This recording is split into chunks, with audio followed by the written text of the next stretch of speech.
We continue to cover the opioid epidemic across our region, looking at the number of deaths and the effects naloxone has on overdose. Stoker Wyzorek heard from county coroners about what they are seeing this year. Stoker? Sean and Jen, some county officials say they are seeing a decrease in overdose deaths thanks to naloxone, while others say more powerful opioids might stop that trend. They compare previous years when the medication was less popular to this year and say the effects are showing.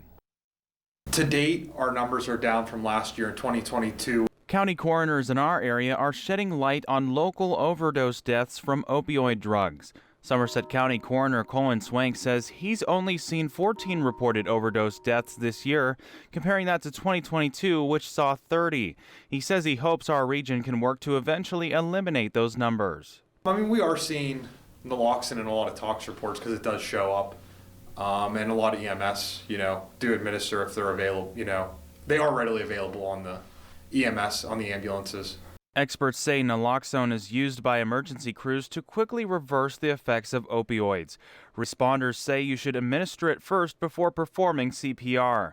Doctors say it will restore normal breathing within a couple of minutes. According to the Substance Abuse and Mental Health Services Administration, it can be given in doses of 8 milligrams with one spray to the patient's nostril. Even with these measures, former nurse and current Blair County coroner Patricia Ross says some of the drugs like xylazine are so strong that the effects of naloxone won't be enough. She says overdoses and deaths from drugs in Blair County have stayed high. Xylazine is a drug that doctors say is meant to be used on big animals like cows.